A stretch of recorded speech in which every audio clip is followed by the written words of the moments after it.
Today's guest is Ryan Stewman from Hardcore Closer, who's built a business on teaching people how to sell and has created an abundant life for himself.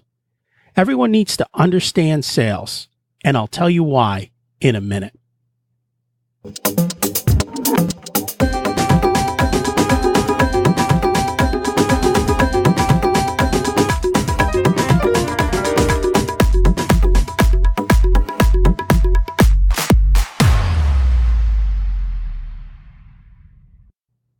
Welcome to Richer Soul, your journey to a more purposeful, intentional, amazing life. Where are you going to go and how are you going to get there? Let's figure that out together. At the core is the financial well-being to be able to do what you want, when you want, how you want. It's about personal freedom and abundance. Please check out the Facebook page. It's facebook.com/Richer Soul. That's where I share interesting articles that I've read during the week.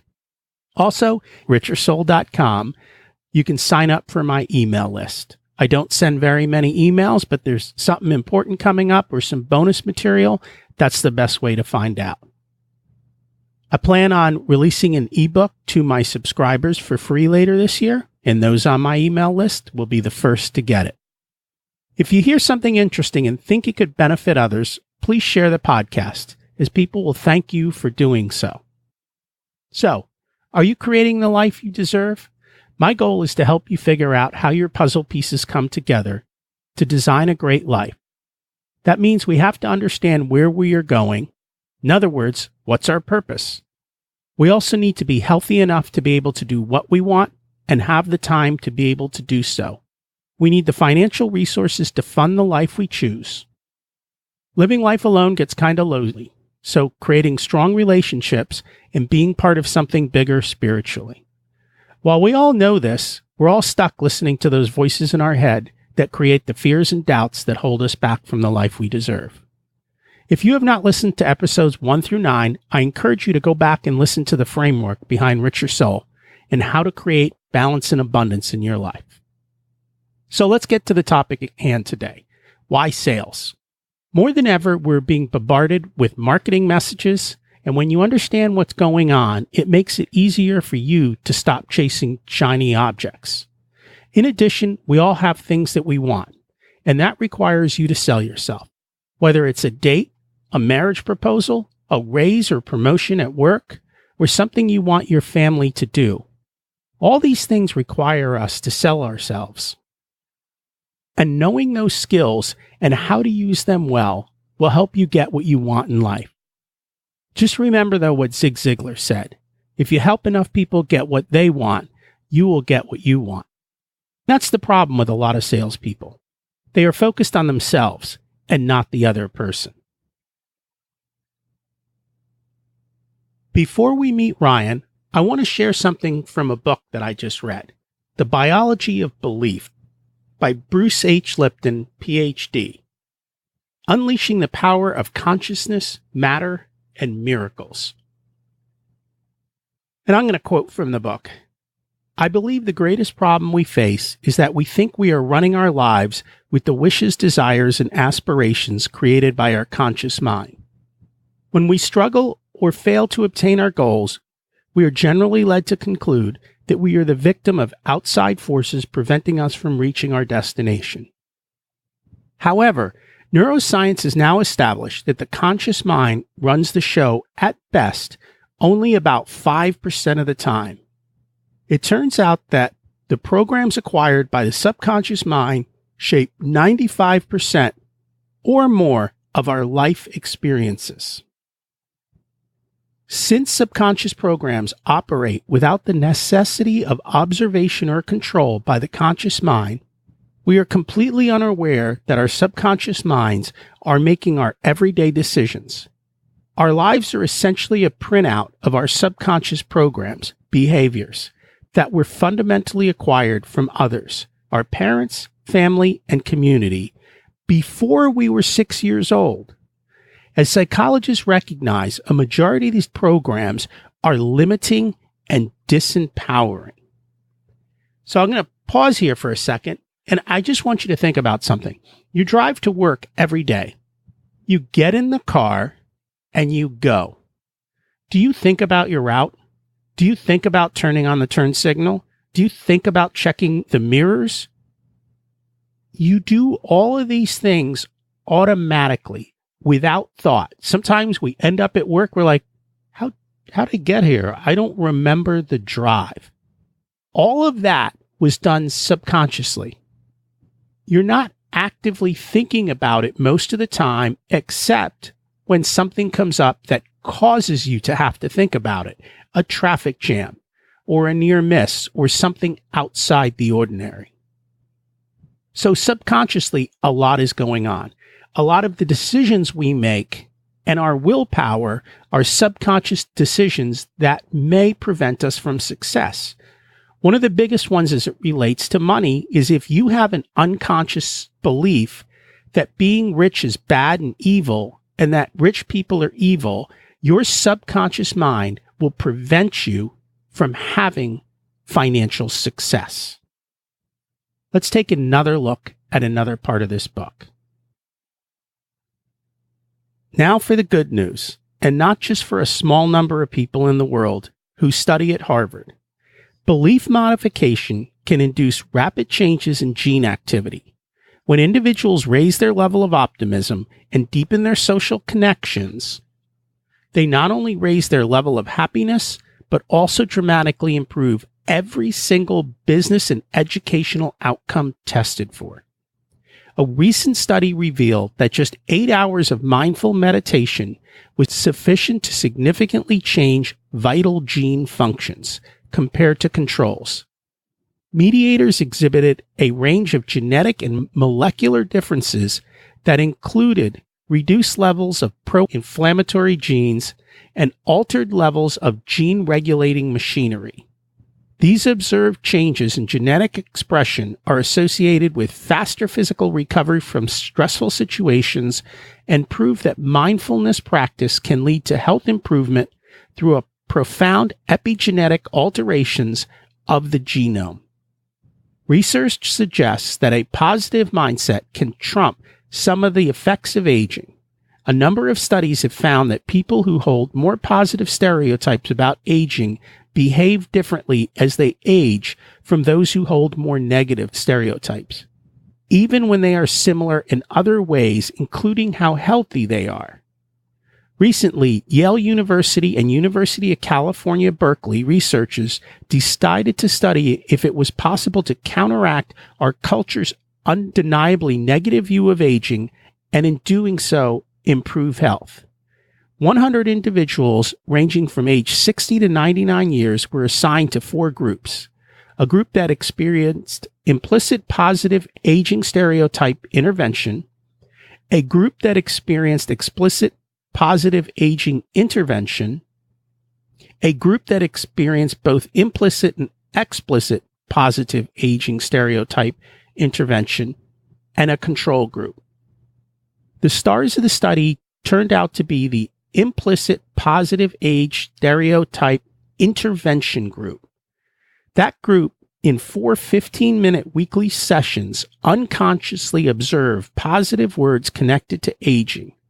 Words like wise, creative, spry, and fit, connected to old and senior, were flashed on a laptop screen so briefly that while the subconscious mind registered them, the participant's slower operating conscious mind couldn't perceive the words. Follow-up testing showed that this implicit intervention significantly strengthened positive age stereotypes and self-perceptions of age, but even more impressive were the physical changes. 1 week and 3 weeks after the final sessions, participants were given physical tasks, repeatedly standing up from a chair and sitting down, walking across a room, holding poses that challenge balance.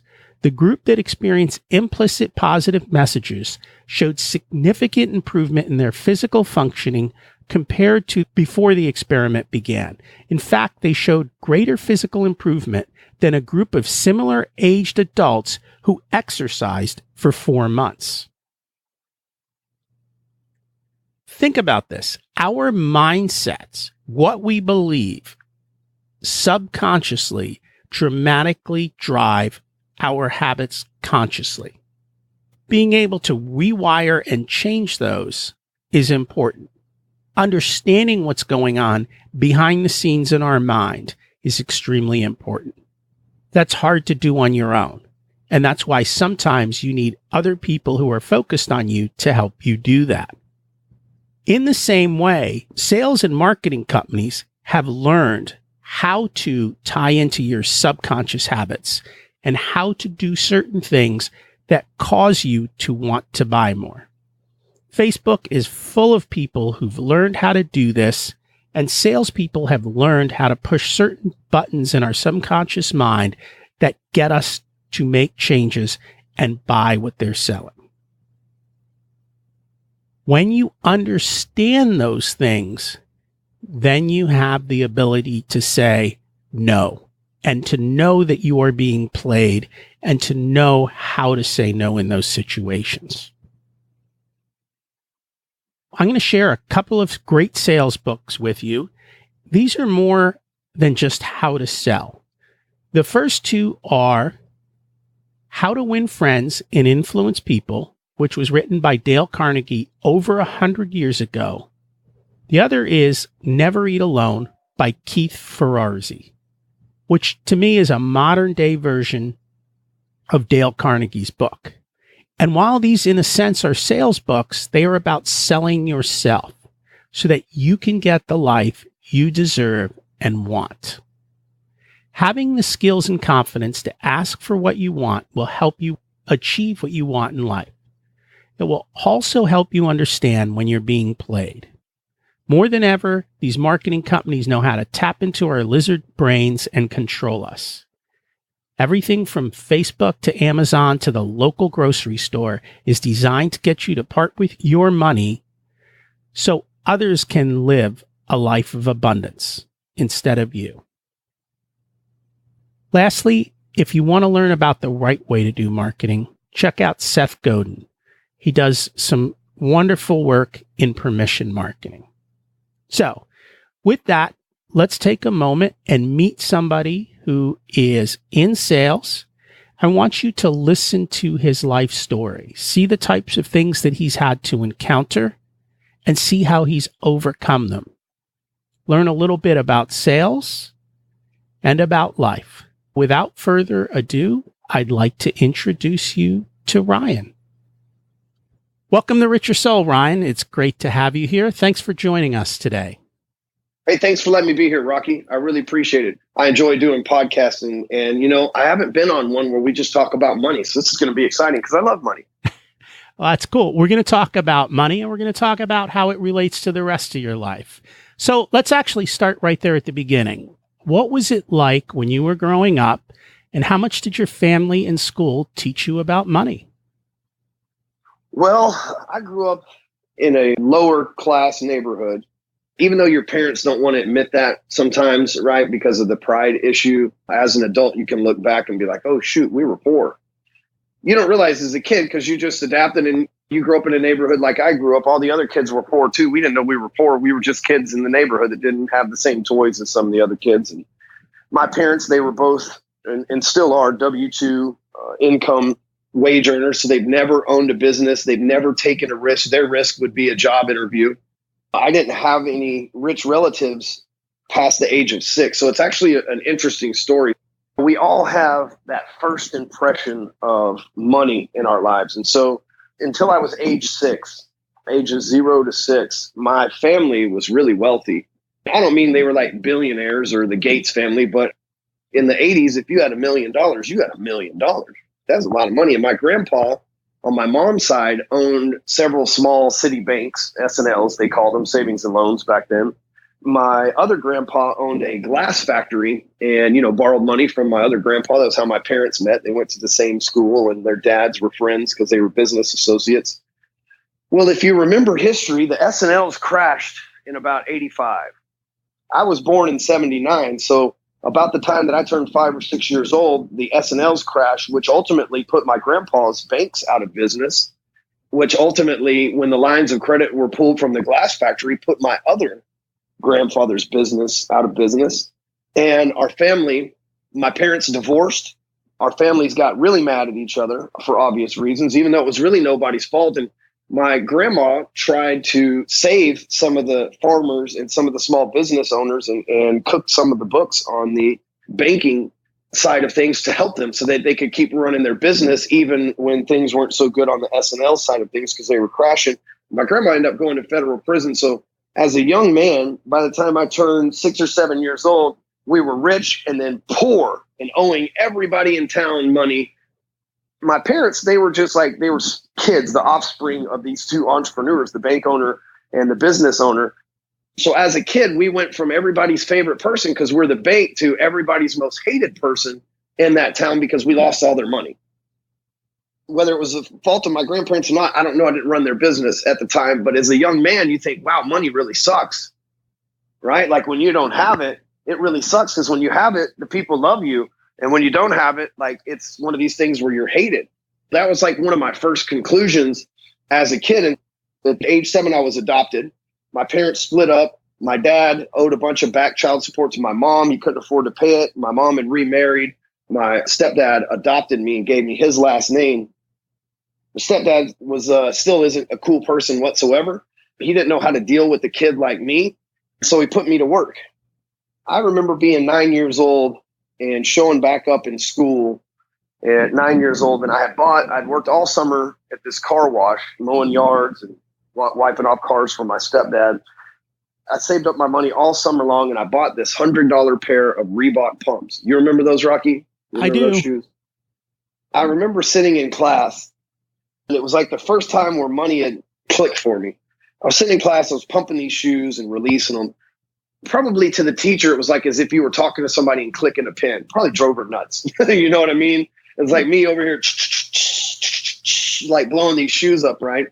Finally, the teacher had enough. She said, Ryan, quit playing with your shoes. And I said, teacher, these are $100 shoes and this class is free. I'm over here learning the value of money. And obviously I got suspended from school for saying that back to the teacher. But it was like, I look back now, and that was always a joke in my family that I got kicked out of school. But I look back now and I was starting to understand the value of a dollar at a very young age because I'd worked for it. I had worked hard for it in the 110-degree Texas heat mowing yards. And I felt like I deserved to be able to do what I wanted to because that was my money that I had invested in just those shoes at the time. Well, flash forward, I dropped out of school. I never liked school anyway. And I dropped out of school in the 9th grade. By the time that I was 22, I started my own business. And I'll never forget, Rocky. I started my own business because I wanted to be financially free and wealthy. Even though I had been through what I had went through as a kid and saw our family lose everything, I also saw our family had everything in the beginning. So I wanted to give my own go at it.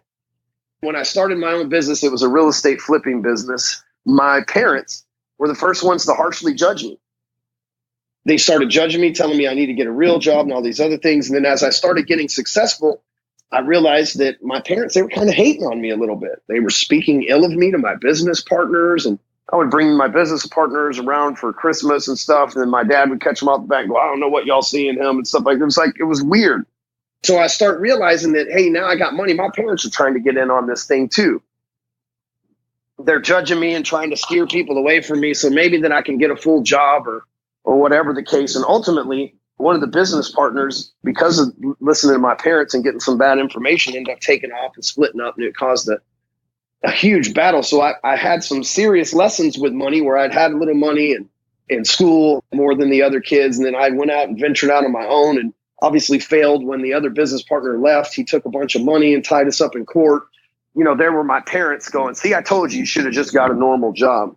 But I knew that normal job wasn't the description that I wanted for my life because I had seen all my friends with normal jobs and they didn't seem like they were very happy, and being unhappy didn't seem normal to me.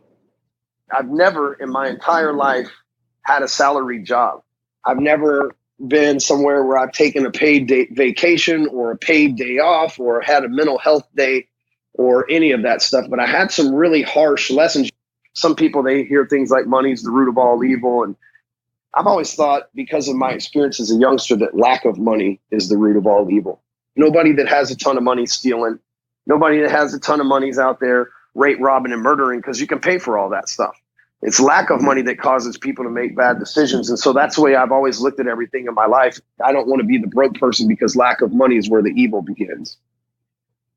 That's interesting. I haven't heard it said that way. I have heard about money being the root of all evil. And I think at the end, I look at it as the worship of money is the root of all evil. And so it's not whether you have it or don't have it. It's your relationship with your money. And if you've got that bad relationship where you're worshiping it, that's where the evil comes from. You can be rich, and we know plenty of rich people who are just not nice. So clearly, having money doesn't necessarily make you nice, nor does it buy you happiness, depending on who you are as a person. That's very true. And for me, being 100% transparent, until the last 3 or 4 years, I've had huge upper limits with money because every time I started to get successful, that 1985 creep up in my brain would happen going, hey, it's only a matter of time in your family curse that you're successful and then you'll blow it all. Every day, Rocky, I wake up and I think to myself, what can I do to not screw up like my grandparents did? What can I do to hold on to my position? It's hard. I wouldn't say that I'm first place in what we're doing over here, but I'm definitely top 5. And it's hard to hold on to a position like that. The upper limits that I've faced until recently, I've been able to blow through them. But the upper limits I face is like I get a bunch of money and I need to spend it. I get a bunch of money and I need to go out and blow it on this, that, or the other. And sometimes material things, sometimes experiences, sometimes stupid stuff.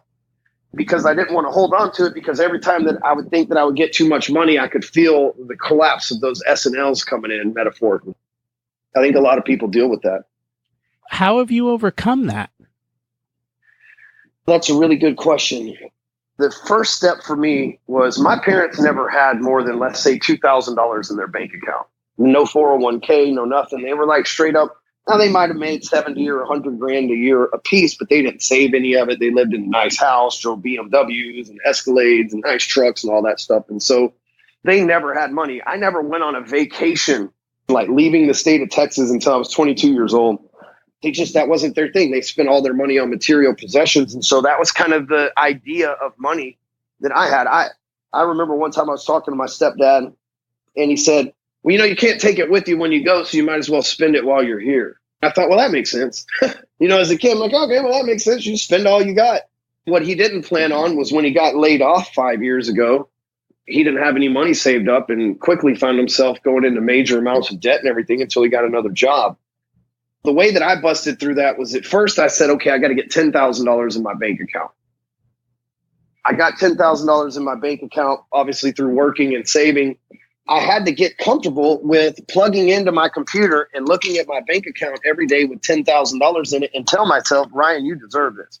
Now, to some people, $10,000 is a lot of money. Some people, it's peanuts. To me, it's a day's work these days. But back then, it was a ton of money to me. Once I got through $10,000, I'll never forget, it was 2008 when I had $25,000 in my savings account. Even though I was making $200,000 or $300,000 a year during that time doing mortgages, I just wasn't a saver. And I had to make that shift to where, hey, $500 a week for a year is $24,000 that I can save up in a year. I still log in every single day. The first thing I do when I wake up is log into all my bank accounts and take a look at how much money's in there. The reason why is because I've got to learn to get comfortable with bigger numbers. I remember when I jumped up to $100,000 in my bank account, I would get $90,000, $95,000, and then I'd spend $20,000 or $30,000 on something. And maybe it was an investment for my business. It's not like I'm buying Rolexes and Louboutin shoes and stuff like that, but I would go make an investment in my business or something like that to avoid that upper limit of seeing like, man, I don't deserve 100 grand in my bank account. But one day I decided that I did deserve all this, that I had worked hard for it, that it was meant to be. I had been diligent this whole time. And the reason why I had this money is because I had made wise decisions with it. I passed 100 grand and I set my sights on putting 200 grand in the bank account. And man, for a year, I struggled really to get past 130 grand. I would find something, catch myself in that same pattern and spend it again. But then I'd have to remind myself, hey, Ryan, you're worth it. You earned this. You've got to learn to be more responsible with it. So it's just constantly reaffirming the fact that I deserve to have it. I think a lot of people don't hold on to money because they either think it's the root of all evil or they don't think they deserve it. I had to come to grips with the fact that I deserved it. I had earned it, and I do know what to do with it. And it wasn't like I just made this like instant shift, Rocky. It was something that every day I would have to look in there and go, look, I got $500,000 in my bank account. I deserved that. I worked for it. I earned it. I saved it. Now I feel broke if I don't have $1 million laying around. I really do. And I don't say that to brag about having a lot of money, but that's how I've had to raise my upper limits inside of my head. Every month, our payroll is 150 grand. I would never be able to float a bill, that payroll and expenses. I would never be able to float a bill that big if I hadn't raised my level of thinking to something tremendously bigger.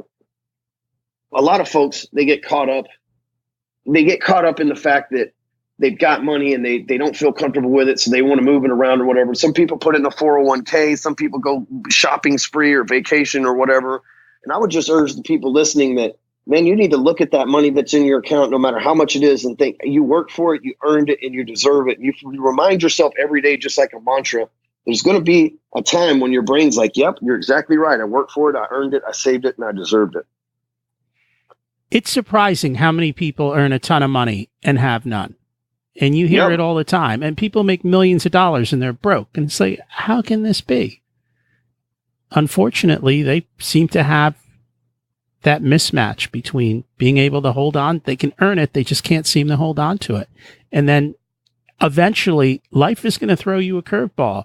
You're going to let go. Or if you're still alive, you're going to get old. And one day you're not going to be able to do what you used to do.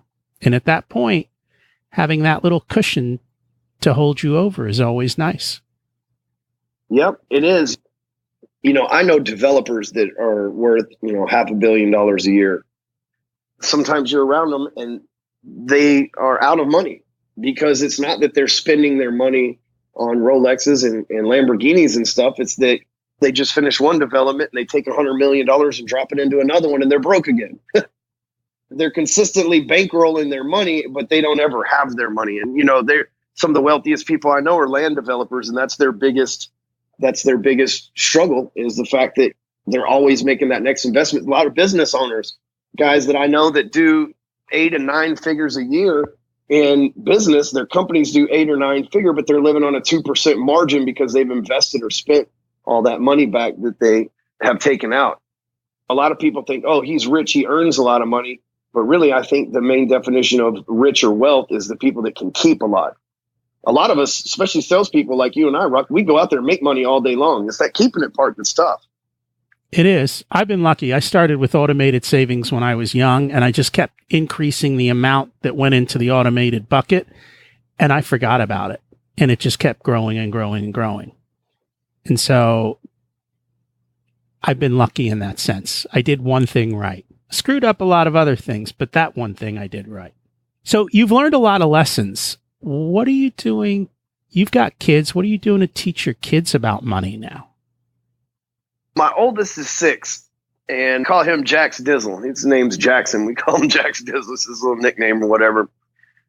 He's got the bug, man. Whatever it is that I have, he has the bug. They're very interested, him and my 5-year-old, they're very interested in money.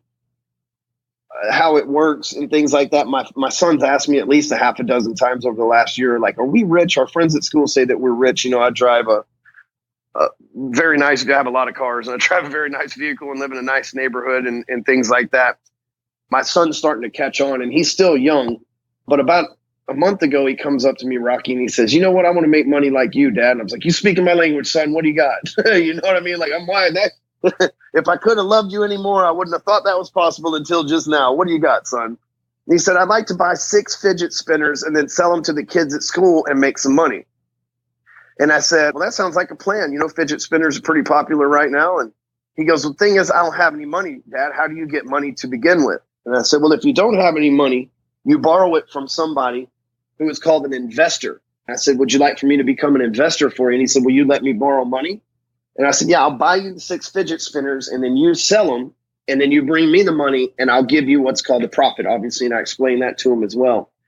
Well, the first day he comes back from school and he sold 2 of the fidget spinners for less than what we paid for them on the internet. And I'm like, this is called a loss, son.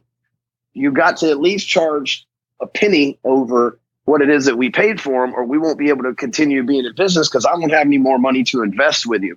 And so I'm actually teaching them now. I mean, he's basically got his little fidget spinner business that we've been working on for a month, which it's nothing. It's not like he's running some, 5-year-old or 6-year-old running some international fidget spinner ring, but I'm working with them to teach them, because here's what I do know is that if you can become responsible with the small things, you can become responsible with the big things. My family was W-2 workers, no financial literacy. They didn't understand the importance of saving or investing money. They lived for the moment. They're very self-gratifying. I had to break that cycle, and it took me 36 freaking years to be able to do that. I want my kids to grow up with someone who's mentoring them with the right positive thoughts and the right things about making money, to where when they turn 18, if they want to go to college, that's awesome. But they don't have to, because they know how to go start a job and how money works. And really, you can't learn that stuff in college anyway. No, I have an MBA. I didn't learn anything about how money works in college. Funny how that happens. I always say I dropped out in the 9th grade, but I got a lawyer that went to Yale that works for me full time. So, Someone has to do that. That's right. So you've probably had to have a lot of help or other types of education to get you to be able to achieve the success you've had. What have you done that's helped you achieve this success?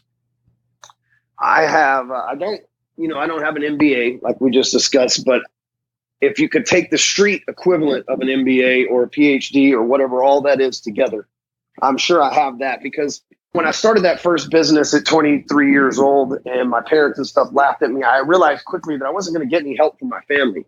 My grandparents are still alive, and I went to go talk to both of my grandparents. They're like, your best bet's to probably get a job. This whole being self-employed didn't work out as well as we thought. And so I realized quickly that I wasn't going to get help from the people around me, because they had bad experiences and had either given up or it hadn't worked out for them, or they didn't know in the first place. And so I started investing in myself. It was kind of by accident. The business I started was a real estate business, and we were, buying investment properties and selling them back in the day. And I still do that today. So I've been doing it this whole time, but I needed to figure out a place to get properties and all that from. So I went to a seminar, and it was a seminar like Rich Dad, Poor Dad. I'm sure you heard of Robert Kiyosaki. When I went to Rich Dad, Poor Dad, I originally went because I'm like, all right, so if I'm selling houses, there's going to be a building full of people that need to buy a house. Like, I'm sitting on a landmine that could go off at any moment and just rain money on all of us. And so that was my original plan. But once I showed up, I realized that the guy, it wasn't Robert, obviously, but the guy that was talking had a lot of financial literacy. And he was really talking about some things that I had no idea how to do, but I knew that they needed to be done. So I made my first $2,000 investment into myself. And I remember it was almost like a heroin addiction at that point, because I learned that program. I made money from it. I went out, bought another program, made money from it, went out, bought another program, made money from it. And I have consistently invested in myself since 2003. I wrote an article the other day for, I think it was probably 2 months ago, for Entrepreneur or Huffington Post or one of the publications I write for. And it was, hey, I invested over $500,000 into my education, and here's what I got. I invested $500,000 from mentors like you and mentors like Russell Brunson and Frank Kern. This year, I spent $30,000 to go spend the day with Marshall Silver and learn how to become a better salesperson from the stage. Even though some people say I'm one of the best salespeople on the planet, I'm never too good to learn from somebody else and a special skill set. I would say that investing in myself, and I don't mean investing in myself like buying myself nice clothes or a better car or some kind of vacation or whatever. I mean, I invested in actionable education that it was up to me to go out and take action on to be able to get that money back. I've put my back against the wall, which I'm sure you have too, Rocky, several times, to where I've invested money into a program or something to where I had to go get that money back or I was in trouble. Nowadays, it's kind of hard for me to do that. I'd have to invest a whole lot of money to be in shape like that, and it'd take me a long time to get it back. That'd be a really scary, foolish move. But when you're nimble and coming up, if you've got $10,000 in your bank account, and then you go invest $10,000 in a mastermind or a mentorship or a program or something like that, you got to replace that 10 grand quick. That puts outside pressure on a guy like me to go out there and not just learn something, but to take action on it. And repeating that process over the years, I would say it's been the biggest thing that propel me and my career and the amount of money that I have forward. Small steps. Just keep making them, keep showing up, and keep doing the work. It's not rocket science. Every year. So why did you choose a career in sales? Well, I always say it. I didn't choose it. It chose me. It's a funny story, actually. So I worked at this car wash that I've told you about from the time I was 8 years old until the time that I was 22. At this car wash, when I was 8 years old, I was mowing lawns and washing cars, and that sucked. It was hot, it was sweaty, and it was manual labor, and I hated it, even as a kid. I wasn't above doing it, but I sure hated it. But I noticed the dude that sold car washes, right, the car wash salesman, he didn't have to wash cars. He dang sure wasn't mowing any yards. I thought, all right, well, I want to be a salesman because I can go out and talk to people. I'm not scared to talk to people, and I hate doing manual labor. So I started bothering my stepdad and trying to talk him into letting me sell. It's called a ticket writer, letting me sell the tickets on car washes. By the time I was 13, I'd finally convinced them, right? 5 years, I'd convinced them to let me do it. And within a few months, I broke a lot of the records there at the car wash. I was like a natural for it. Somebody there, one of the managers, gave me some Zeke Ziegler's tapes one time, cassette tapes. For the youngsters listening to this, this is a long time ago. Cassette tapes don't exist anymore, obviously. And I listened to them, and they literally changed my life. The way that I thought about sales and the things that I learned from that changed my life to where it got to where I was making more money than two managers combined selling car washes. So the manager's supposed to be the most highest paid person on the lot, and I was making more than the two car wash managers on a weekly basis combined. And how old were you? I was probably 15 at this time. 15. We limit our kids, don't we? You can have success at 15 if you're just allowed to go do it. And this was working in the summer. I remember one day, Doug Benson came up to me and he sat down and he pulled his paycheck out and he said, "Let me see yours." And he was my boss. I pulled my paycheck out and it was $150 bigger than his. And he was the general manager for the area. And he said, "There's no way some 15-year-old kid earned more than me. This is impossible." And I remember about 3 weeks later, the commission schedule changed. And I remember being brokenhearted, like, dude, I can't believe that guy went and ratted me out. You know, here I am working hard. But it was my first experience where someone in the quote unquote HR department screwed over the salesman, right? That happens a lot in our industry. In 1999, I tried cocaine for the first time and I overdosed and died. When I woke up, the police had arrested me. I went to jail for possession of drugs, obviously. When I got out, I went back to work for the car wash. I decided that I'd never do drugs again, that I was going to be a straight edge person and not deal with that world. And I was just going to be the best damn car wash guy on the planet. And somebody, when I got out of prison, selling the car wash was the only thing that was there for me. It was the only option. But through selling that, somebody took notice of me at the car wash and said, "Let me give you a job doing mortgages." And I remember saying, "Lady, listen, I'm a felon. There's a reason why I'm working here at this car wash." She said, "I don't care what you are. You have talent." And I went to, car wash job will always be there. So I went to work for this mortgage company. And within 2 months, I'd made 21 grand in commissions. I might as well have been a billionaire at that point, Rocky. You know what I mean? I'm going from making $10.50 an hour, basically counting the commission and stuff like that, to roughly $400 an hour, considering the time. So my instant net worth had grown dramatically. I got in a little over my head and started my own business and started growing real estate. And I got in trouble again. I ended up going back to jail. I had some guns this time that they didn't like. Can't make everybody happy, I've noticed in my lifetime. But so I go back, and when I get out, I get another job in mortgages, and I rebuild my whole entire life. 2010 comes around. They change mortgage licenses from a state-issued license to a federally issued license, and the feds say, since I'm a known gun runner, the feds won't give me their new federal license. So I was out on my own again. And all I knew was that, hey, I could sell anything. As long as I believe in it, as long as it's something that I can be passionate about, I can sell it. And so that's when I started down the journey that I'm on now. Been doing this for 7 years now. But the reason why I say that is I don't feel like I chose sales. I saw sales as an option. And then sales has been the only thing. My parents don't have money. They've never helped me out. They've never paid for stuff for me. They didn't pay for college. They never bought me a car. They never bought me my first house. They didn't pay the first month's rent on my apartment.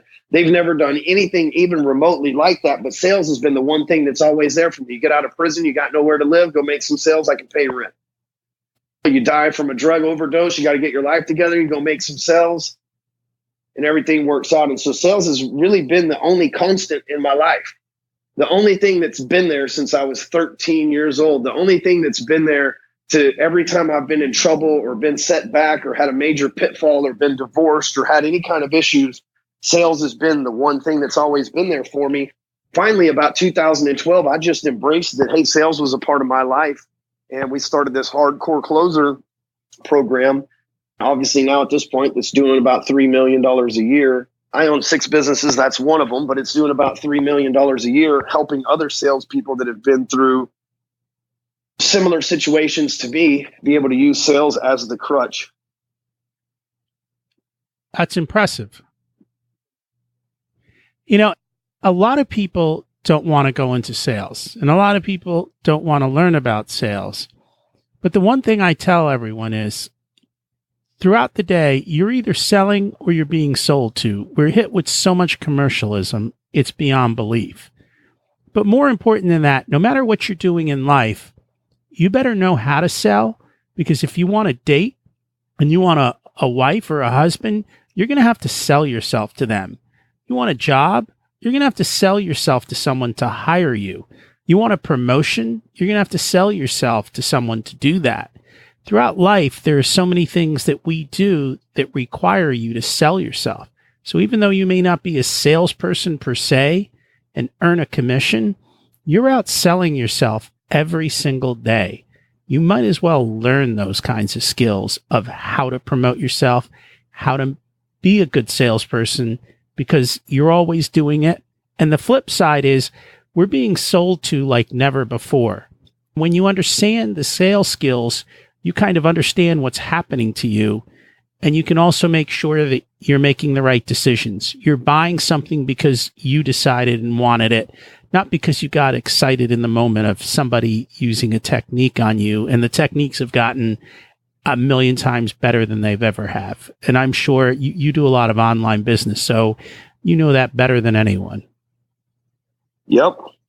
Reputation matters too in a huge way, especially, someone like me in front of all these people online. And I try to be that person that has a clean reputation and inspires people. Like in my situation, no matter how bad things have been, there's always a way out and there's always hope on the other side.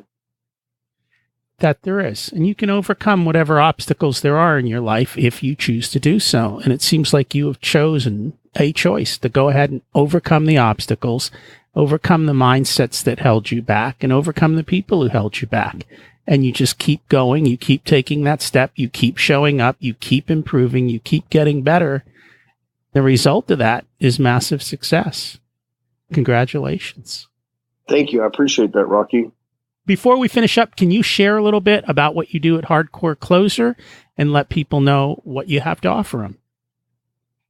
Yeah. So at Hardcore Closer, we teach modern sales training. I believe that the days of door knocking, cold calling, and networking they're behind us. They've seen their better days. I won't say that they're dead, because they're obviously not, but they're sure annoying. And a lot of people wish they were dead. And so what I do is I teach modern sales training, and modern sales training are sales funnels, running advertisements, sales systems, automation such as emails and videos and things of that nature, because that's where we're going. I know that 93% of phone calls go unanswered while 99% of text messages get seen. That's a trend, ladies and gentlemen, if you're listening. That's a trend that most people would rather send you a text message than talk to you. And a lot of salespeople, they don't embrace that. And a lot of salespeople, they fight that and they say, oh no, I'm going to get this person on the phone. If you think about the world's greatest salesman right now, it's a man named Jeff Bezos. He's also the world's richest man right now. He owns Amazon. He's the largest owner of Amazon and the inventor. And Amazon sells more than anything on this planet. It's going to be the first trillion. Apple's come close, but they haven't quite done it. But it's going to be the first $1 trillion company to exist on our planet. And that guy doesn't have salespeople. That guy's doing it all through text and all through automation. And that is the future of sales. If you don't think that other corporations are trying to go on the Amazon model for mortgages, insurance, real estate, car sales, whatever, you name it, this is the trend that Amazon, just like Google set the precedence over how to have an IPO on a website, Amazon has set the precedence on how to have a sales organization that sells a massive amount of materials without needing a sales force. So what I'm teaching is the future so that you can keep up with the Amazons. If you're a loan officer, you've got things like Rocket Mortgage, which is trying to eliminate you from the game. If you're a real estate agent, you've got Zillow trying to run all the leads and the agents and the showings and the one-click offers and all this to remove you from the game. And so instead of fighting those big guys with old school tactics, if you can't beat them, join them. You'd do better to have a website that competed with Zillow right now, as opposed to trying to knock on the doors and hoping that somebody needs a home to sell. And that's what we do at Hardcore Closers. It's the modern side that we tie the technology in with the regular old school sales skills, and you get like a beautiful hybrid of how things can be in the future. And things are constantly changing. I mean, technology is changing the world. We have to adapt and we have to learn in a new way, because the way that it worked in the past is not the way that it's going to work in the future. So you've always got to keep up and keep moving forward. If people want to get a hold of you, what's the best way for them to find you? Well, what I'd like to do is give your audience a gift, for listening. And so they can get a hold of me through picking up my gift. And you can go to elevatortothetop.com and get a free paperback copy of my best-selling book on sales. It's everything you need to know from day one to retirement. And you just go to elevatortothetop.com and you get a free paperback copy of the book. We'll send it to your house. You can read it, implement it. And I know this is a show that's mainly about money and financial wealth, health and stuff like that, but sales is the key to that. No matter what business you're in, if there's no sales made, then your business doesn't exist. Even if you are not a salesperson, maybe you're a CEO or maybe you're an entrepreneur, there's still great principles in this book that will help you understand your sales staff if you're a CEO, or understand who it is that you need to put on your sales staff as a CEO. And as an entrepreneur, it'll give you an appreciation for the hustle that's included when it comes to selling things. And at the end of the day, even if you're working in a company, you should be selling yourself all day long to everyone around you, so that they look at you as the expert. That's it. And they come to you to solve all their problems. Because at the end of the day, that's what sales is, helping people solve their problems by serving them. And if you do that well, it doesn't matter what you do, it works out great for you. Thank you for joining us, Ryan. We're glad you joined us today, and we hope you had an enjoyable time here. Dude, it was great just being able to kind of vent a little bit. It felt like kind of tell my story and my thought process on the things that you asked, Rocky. So I appreciate you letting me do that a whole lot. And I appreciate you being here. Thanks for joining us. Thanks again, Rocky. Ryan is clearly someone who just keeps going. I encourage you to check out Elevator to the Top for the free book offer, and also Hardcore Closer to learn more about sales. Clearly, where you focus your attention is where you get results. Did you notice how Ryan is constantly learning and improving himself? Did you find it surprising when Ryan mentioned he knows people who have businesses with revenues in the millions of dollars, and yet they have no real wealth savings? You can never earn your way to wealth if you don't set aside a portion of it as savings. When you are using a high amount of leverage or borrowing and the economy hits a bump, it's very easy to get wiped out financially. And that's what happened to a lot of people in 2008 and 2009. There's a book called In Business as in Life, You Don't Get What You Deserve, You Get What You Negotiate.